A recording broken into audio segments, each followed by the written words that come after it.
ಏನ್ ಮದುವೆ ಮನೆ ಸಕಲ ಸಿದ್ಧತೆ ಹೆಂಗ್ ನಡೆದವಪ್ಪ? ಬೀಗರು ಪಿಕ್ಚರು ಎಲ್ಲರೂ ಬಂದಾರಿಲ್ಲ ನೋಡಿ. ಯಾಕಂದ್ರೆ ನಮಗ ಮದುವೆ ಸೀಸನ್ ಬಹಳ ಆರ್ಡರ್ ಇದಾವ, ಬೇರೆ ಕಡೆ ಹೋಗ್ಬೇಕು. ಫೋಟೋ ಹೊಡಿಸೋಳ್ತಿರೋ ಹೆಂಗ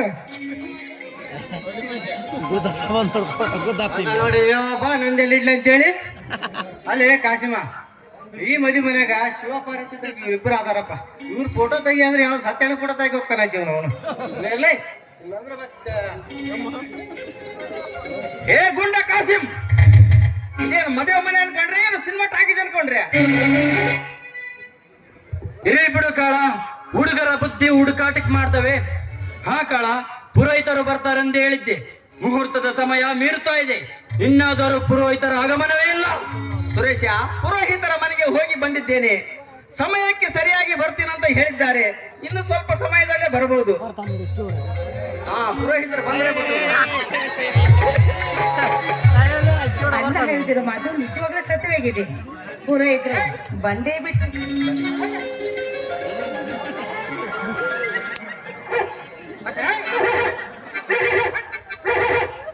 ಕಳಣ ಕಳ ಮದುವೆ ಬರಬೇಕಾದ ಮಾನ್ಯರು ಎಲ್ಲರೂ ಬಂದಾರನಪ್ಪ?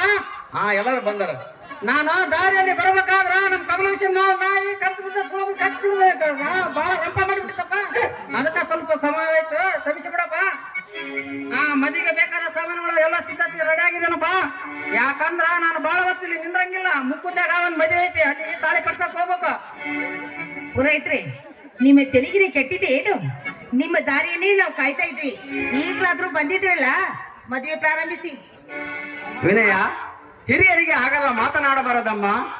ಪುರೋಹಿತರೆ, ಎಲ್ಲ ಸಿದ್ಧತೆವಾಗಿದೆ, ನಿಮ್ಮ ಕಾರ್ಯವನ್ನು ಪ್ರಾರಂಭಿಸಬಹುದು. ಇದ್ದಪ್ಪ ಮಾತಂದ್ರ ಕಾರಣ ಸ್ವಲ್ಪ ಜೋರಾಗಿ ಹೇಳಿ ಕಿವಿಯಾಗ ಅವ್ರಿಗೆ ಕಿವಿ ಕೇಳ್ಸಂಗಿಲ್ಲ. ಕಾರಣ ಮಂತ್ರ ಹೇಳ್ತೀನಿ.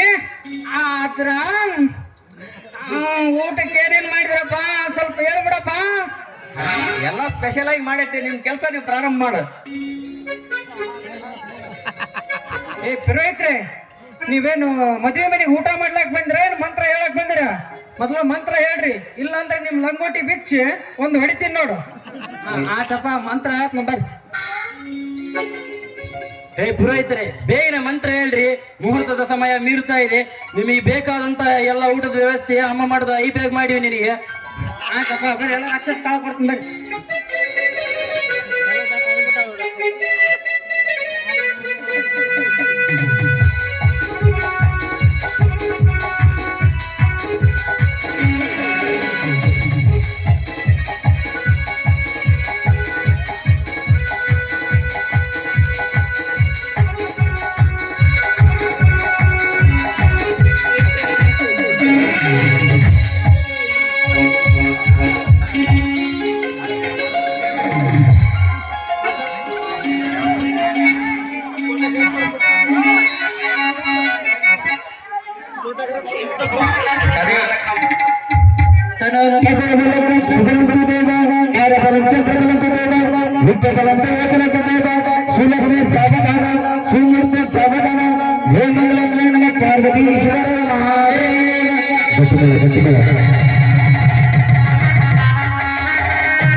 ಶಿವಶಂಕರಪ್ಪ, ಏನ್ ಕಾಸು ಬರಪ್ಪ.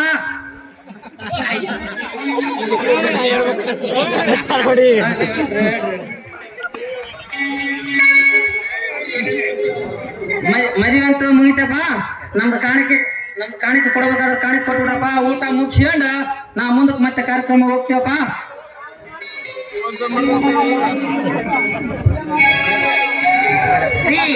ಪುರೋಹಿತರೆ, ತಿಥಿ ಕಾರ್ಯ ಮಾಡೋದಂತೆ ಇದ್ದೇ ಇದೆ. ಈಗ ಮದ್ವೆ ಮಂತ್ರ ಹೇಳಿದ್ರಲ್ಲ, ಸಂಸ್ಕೃತದಲ್ಲಿ ಹೇಳೋದಲ್ಲ, ಕನ್ನಡದಲ್ಲಿ ಯಾರು ಹೇಳ್ತಾರೆ? ಕನ್ನಡದಲ್ಲಿ ಹೇಳಿ. ಹಾಗಲ್ಲ, ಹಿರಿಯರಿಗೆ ಮಾತನಾಡಬಾರದಮ್ಮ. ಹಿರಿಯರು ಕಿರಿಯರು ಅನ್ನುವಂತ ಭೇದ ಭಾವ ಇರಲಿ. ಕೇಳುವ ಪ್ರಶ್ನೆ ಏನ್ ಕೇಳಪ್ಪ? ಏ ಗುಂಡ ಕಾಳ ಎಲ್ಲರೂ ಸರಿಯಾಗಿ ನಿಂತ್ಕೊಳ್ರಪ್ಪ, ಫೋಟೋ ತೆಗಿತೀನಿ ನಿಮ್ದೊಂದು. ನಿಂತ್ಕೊಳ್ಳಿ. ಫೋಟೋ ತೆಗಿಬೇಕು. ಈ ಕೈ ನೋಡ್ರಿ, ಸ್ಮೈಲ್ ಕೊಡ್ರಿ, ಸ್ವಲ್ಪ ನೋಡ್ರಿ. ಕಾಳಂದ ಬಾರಿ ನಗು ಮುಖಪ್ಪ ಯಾವಾಗಲೇ. ಏ ಕುಂಡ ನೋಡಲಿ, ಸುಟ್ಟು ಬದ್ನೆಕಾಯಿ ಆಗಿತ್ತು ನಿನ್ನ ಮುಖ, ಸರಿಯಾಗಿ ನೋಡಿ ಈ ಕಡೆ. ಸ್ವಲ್ಪ ನೋಡ್ರಿ. ನಗರಿ ನಗರಿ, ಸ್ವಲ್ಪ ಚಂದಾಗಿ ನಗರಿ. ಯಾಕೆ ಮರದ ಕಡೆ ನೋಡ್ರಿ, ಬರೇ ಪೂಜಾರಿ ಹೊಲ ಕಾಣ್ತಾ ನೋಡಿ ಮುಂದೆ. ಸರಿಯಾಗಿ ಬಂತು.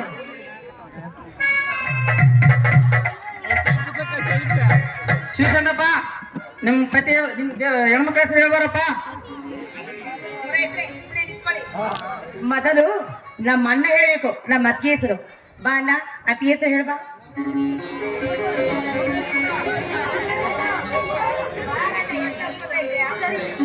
ಯಾರು ವಾದ ಮಾಡೋದು ಬೇಡ, ನಾನೇ ಮೊದಲು ಹೇಳ್ತೀನಿ. ವಿಘ್ನ ನಿವಾರಕ ಗಣಪತಿ, ಭಾಷಾ ದೇವಿ ಸರಸ್ವತಿ, ಕೈಲಾಸದೊಡೆಯ ಉಮಾಪತಿ, ಶಿವಶಂಕರ್ ಅವರೇ ನನ್ನ ಸೌಭಾಗ್ಯದ ಅಧಿಪತಿ.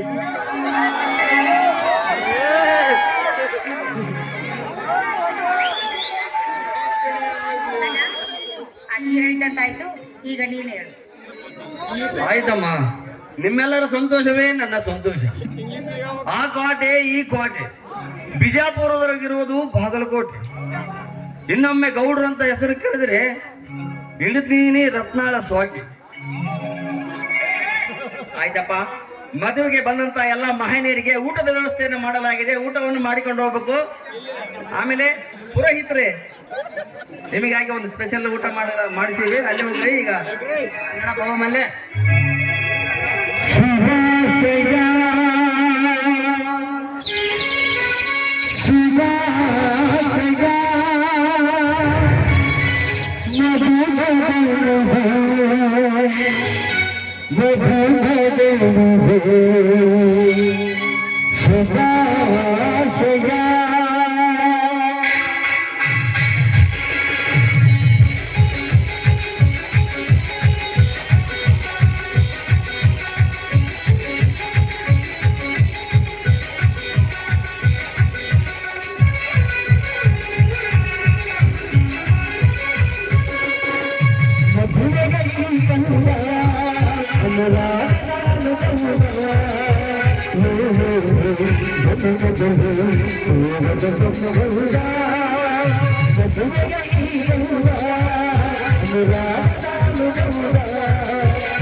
ಬನ್ನಿ, ಎಲ್ಲರಿಗೆ ನಾನೇ ಊಟಕ್ಕೆ ಬಡಿಸ್ತೀನಿ. ಊಟ ಮಾಡಿದ್ರಂತೆ, ಬನ್ನಿ ಬನ್ನಿ ಬನ್ನಿ, ಊಟ ಮಾಡಿ.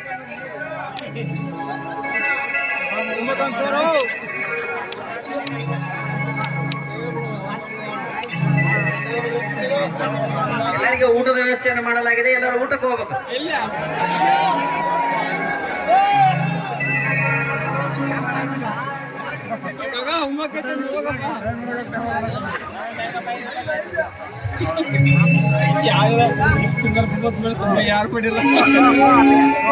ಶಿವಶಂಕರ, ನನ್ನ ತಂಗಿ ರತ್ನಾಳನ್ನು ಮುತ್ತಿನಿಂದ ಜೋಪಾನ ಮಾಡಿ ಇಂದು ನಿನ್ನ ಮಡಿಲಿಗೆ ಹಾಕುತ್ತಿದ್ದೇನೆ.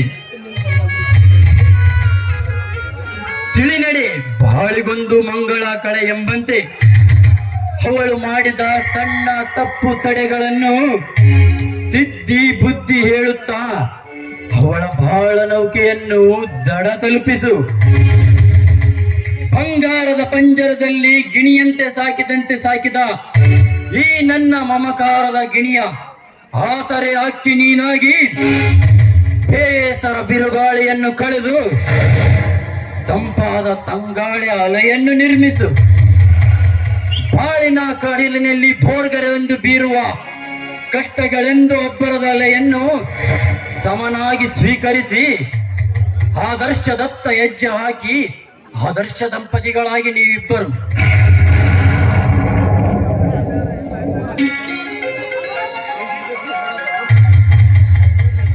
ನೀನೇನು ಚಿಂತಿಸಿದ್ರು ಮಾಮ? ಆ ಸೃಷ್ಟಿಕರ್ತ ತನ್ನ ಹೃದಯದ ಎಡೆಗೆ ಅರ್ಧ ಭಾಗವನ್ನು ಕೊಟ್ಟು ಅರ್ಧಾಂಗಿ ಎಂಬ ನಾಮವನ್ನು ಹೊಂದಿಸಿದಂತೆ ಈ ನಿನ್ನ ಸಹೋದರಿಗೆ ನನ್ನ ಬಾಳೆಂಬ ಅರ್ಧ ಭೂಮಿಯನ್ನು ಕೊಟ್ಟು ಅರ್ಧ ನಾರೀಶ್ವರನಾಗುತ್ತೇನೆ. ಸಪ್ತಪದಿಯ ಸಪ್ತ ಹೆಜ್ಜೆಗಳ ಸದ್ವಿಚಾರದಂತೆ ಕಾಯ ವಾಚ ಮನಸ ಸಾಕ್ಷಿಯಾಗಿ ಅಗ್ನಿದೇವನ ಮುಂದೆ ಪ್ರಾಮಾಣಿಕರಿದ್ದಂತೆ ಈ ನನ್ನ ರತ್ನಾಳನ್ನು ರಕ್ತದಂತೆ ಸದಾ ಕಂಗೊಳಿಸುವಂತೆ ಸತಿಪತಿಗಳೊಂದಾದ ಭಕ್ತಿ ಹಿತವಕ್ಕಿತು ಶಿವಂಗೆ ಎಂಬಂತೆ ಸತಿಪತಿಗಳೊಂದಾಗಿ ನಾವು ಬಾಳುತ್ತೇವೆ. ಒಂಟಿಯಾದ ಜೀವನವನ್ನು ನೀನು ಹಾಳು ಮಾಡಿಕೊಳ್ಳಬೇಡ ಮಾಮ. ಸತಿಪತಿಗಳೊಂದಾಗಿ ನಾವು ಬಾಳುತ್ತೇವೆ. ನನ್ನ ಹೆತ್ತ ಮಾತಾಪಿತರ ಸಾಕ್ಷಿಯಾಗಿ ಈ ಜನಸ್ತೋಮದ ಸಾಕ್ಷಿಯಾಗಿ ಈ ನಿನ್ನ ಸಹೋದರಿಯನ್ನು ನಾನು ಕೈ ಬಿಡುವುದಿಲ್ಲ. ಆಯಿತೆ?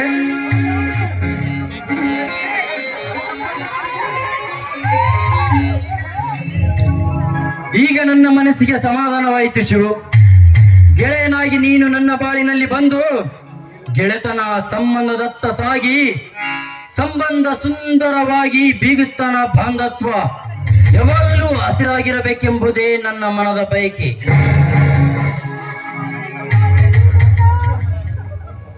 ಆ ಮಹಾಮಹೇಶ್ವರನ ಆಶೀರ್ವಾದ ಇರುವವರೆಗೂ ನಮ್ಮ ಬಾಳು ಆನಂದದ ಆಗರವಾಗುತ್ತದೆ. ನಿನ್ನ ಸ್ನೇಹದ ಬಳ್ಳಿಗೆ ಸಾಕ್ಷಿಯಾಗಿ ಈ ನಿನ್ನ ಸಹೋದರಿ ಇದ್ದಾಳೆ. ಬಾಳೆಂಬ ರಥಕ್ಕೆ ಎರಡು ಚಕ್ರಗಳಾದ ನಾವು ಸಮಾನವಾಗಿ ಸಾಗುತ್ತೇವೆ. ಬಾಳೆಂಬ ರಥವನ್ನು ಸಮಾನವಾಗಿ ಸಾಗಿಸುತ್ತೇವೆ.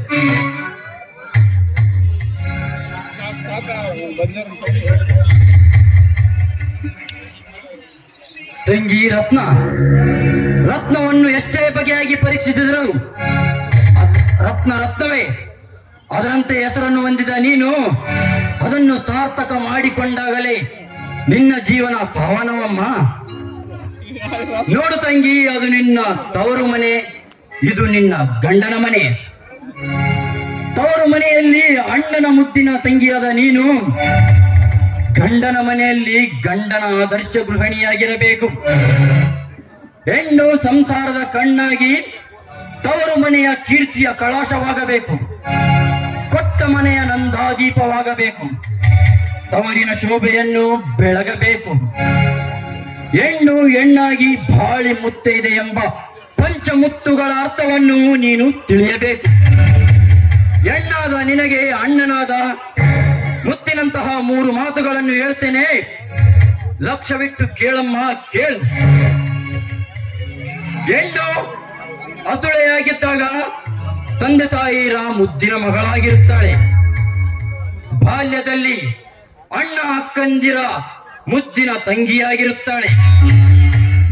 ಯೌವನದಲ್ಲಿ ಗಂಡನ ಮನೆಯ ಗರತಿಯಾಗಿರುತ್ತಾಳೆ. ಈಗ ಗಂಡನ ಮನೆಯ ಗರತಿಯಾದ ನೀನು ಗರತಿ ಧರ್ಮದ ಮರ್ಮವನ್ನು ತಿಳಿಯಲೇಬೇಕು. ಭರತ ಭೂಮಿಯ ಆದಿಪದೆಯ ಧರ್ಮವನ್ನು ಬಿಡದಂತೆ ಪಾಲಿಸಿದ ಆದರ್ಶ ನಾರಿಯರ ಸಾಲಿನಲ್ಲಿ ನಿನ್ನ ಹೆಸರು ಕಂಗೊಳಿಸಬೇಕು. ಅನ್ಯರ ಮಾತಿಗೆ ಕಿವಿ ಕೊಡಬೇಡ. ಗಂಡನ ಮನೆಯ ಗುಟ್ಟು ರಟ್ಟು ಮಾಡಬೇಡ. ಗಂಡನಿಗೆಂದೂ ಎರಡು ಬಗೆಯಬೇಡ. ಅನ್ಯರೊಂದಿಗೆ ಅತಿಯಾಗಿ ಸಲುಗೆ ಬೇಡ. ಪತಿಯ ಪಾದ ಅತ್ತೆ ಮೈದುನರನ್ನು ನಿರ್ಲಕ್ಷಿಸಬೇಡ. ಪತಿಯ ಪಾದ ಸೇವೆಯೇ ನಿನಗ ಹಿತ. ಅದನ್ನು ಹರಿತು ನಡೆದಾಗಲೇ ನಿನ್ನ ಬಾಳು ಸಮ್ಮತ. ತಂಗಿ ಅಣ್ಣನಾಗಿ ಮದುವೆಯ ಉಡುಗೊರೆ ಕೊಡಲಾಗದಂತಹ ನಿರ್ಭಾಗ್ಯ ಅಣ್ಣನನ್ನು ಕ್ಷಮಿಸಮ್ಮ, ಕ್ಷಮಿಸು.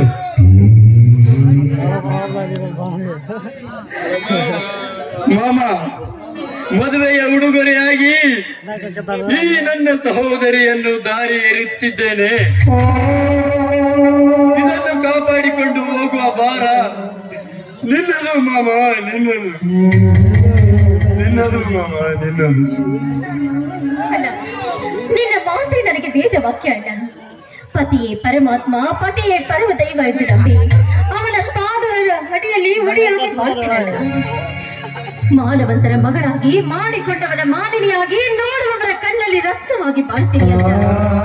ಇದ್ದ ಮನೆಗೂ ಕೊಟ್ಟ ಮನೆಗೂ ಕೀರ್ತಿ ತರುವ ನಾರಿ ರಕ್ತ ನಾನಾಗಿ ಬಾಳ್ತೀನಣ್ಣ, ನಾನಾಗಿ ಬಾಳ್ತೀನಿ. ಈಗಲಾದ್ರೂ ಸಂತೋಷವಾಯ್ತಿನಣ್ಣ.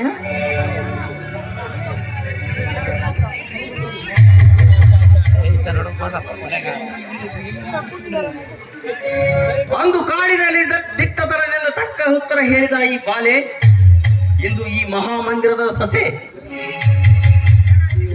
ರಣಹದ್ದಿನಂತಿರುವ ಇವಳ ಕೊಕ್ಕು ಅದ್ಯಾವ ಸಂಚನ ತರುತ್ತದೆ ಏನೋ. ಇರಲಿ, ಕಾಲಾಯ ತಸ್ಮೈ ನಮಃ.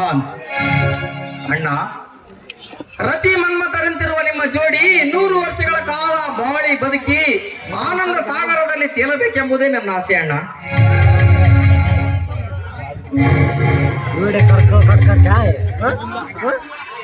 ಇದು ನಿನ್ನ ಆಸೆ ಅಷ್ಟೇ ಅಲ್ಲಣ್ಣ, ನಂದ ಗೋಕುಲದಲ್ಲಿ ನೆಲೆಸಿರುವ ನಮ್ಮ ಎಲ್ಲರ ಆಸೆನೇ ಇದೆ. ಯಾಕೆಂದ್ರೆ ಹೊಸ ಬಾಳಿಗೆ ವಸ್ತು ಹಿಡಿದಿರುವ ಇವರ ಬಾಳು ಬಂಗಾರವಾಗಬೇಕು. ಆ ಸೂರ್ಯ ದೇವನನ್ನ ಏರಿ ಅವರು ಬಾಳು ಸವಿನೇ ಸವಿ ಕಣದೆ ನಮ್ಮೆಲ್ಲರ ಆಸೆ ಆಗಿದೆ ಅಣ್ಣ. ರತ್ನ, ಇವನು ನನ್ನ ಸಹೋದರ ಕಾಳ, ಇವಳು ನನ್ನ ಸಹೋದರಿ ವಿನಯ. ಇವೆರಡು ನನ್ನ 2 ಕಣ್ಣುಗಳು. ಈ 2 ಕಣ್ಣಿಗೆ ಯಾವ ಕಣ್ಣಿಗೆ ನೋವಾದರೂ ನನ್ನ ಕಣ್ಣಲ್ಲಿ ರಕ್ತ ಬರುತ್ತದೆ ರತ್ನ, ರಕ್ತ ಬರುತ್ತದೆ.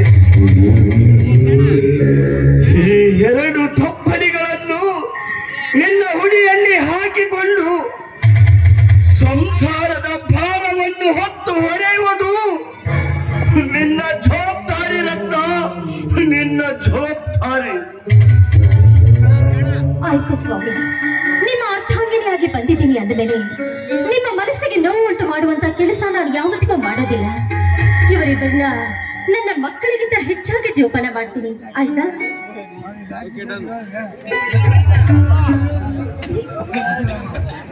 ತಂಗಿ ರತ್ನ, ನಾನು ಹೋಗಿ ಬರ್ತೇನಮ್ಮ. ಶಿವಮಾಮ, ನಾನು ಹೋಗಿ ಬರ್ತೇನೆ ಮಾಮ.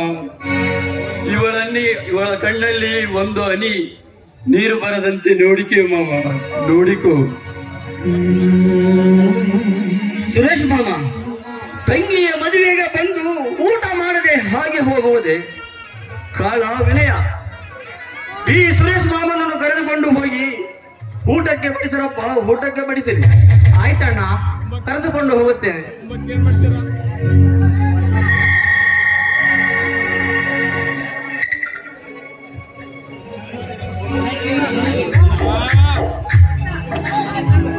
ರತ್ನ, ಹೆಣ್ಣು ಕಣ್ಣೀರಿಟ್ಟ ಮನೆ ಎಂದು ಒಳ್ಳೆಯದಾಗುವುದಿಲ್ಲ.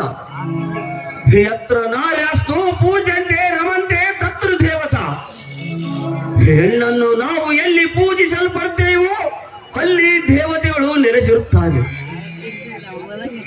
ಈ ಮನೆಯ ನಂದ ದೀಪವಾಗಿ ಬೆಳಗಬೇಕಾದ ಈ ರೀತಿ ಕಣ್ಣೀರಿನಲ್ಲಿ ಕೈ ತೊಳೆದರೆ ಹೇಗೆ ರಕ್ತ ಹೇಗೆ? ನೋಡಿ, ಇದು ದುಃಖದ ಕಣ್ಣೀರಲ್ಲ, ಆನಂದದ ಕಣ್ಣೀರು. ಹುಟ್ಟುವಾಗಲೇ ತಂದೆ ತಾಯಿಗಳನ್ನ ಕಳೆದುಕೊಂಡೆ. ಅಣ್ಣನ ಆಶ್ರಯದಲ್ಲಿ ಬೆಳೆದು ಬಂದ ನನಗೆ ಅಣ್ಣನನ್ನ ಬಿಟ್ಟಿರಲು ಸಾಧ್ಯವಾಗುತ್ತೋ ಇಲ್ಲೋ ಅಂತ ಅನಿಸ್ತಾ ಇದೆ. ಸಾಧ್ಯವಿದೆ ರಕ್ತ, ಸಾಧ್ಯವಿದೆ. ಹೆಣ್ಣು ಹುಟ್ಟಿದಾಗ ಮನೆಯ ಸೊತ್ತಾಗಲು ಸಾಧ್ಯವಿಲ್ಲ. ಕಟ್ಟೆಯ ಕಲ್ಲನ್ನು ಕಟ್ಟೆಗೆ ಹೊಂದಿಸುವಂತೆ ಹೆಣ್ಣು ಯಾವ ಮನೆ ಸೇರಬೇಕೋ ಆ ಮನೆ ಸೇರಿದರೆ ಅವಳ ಜನ್ಮ ಸಾರ್ಥಕ. ಎಲ್ಲಿಯೇ ಹುಟ್ಟಿ ಎಲ್ಲಿಯೇ ಹರಿದು ಯಾವುದೋ ಸಮುದ್ರವನ್ನು ಸೇರುವ ನದಿಯಂತೆ ಇಂದು ನಾವು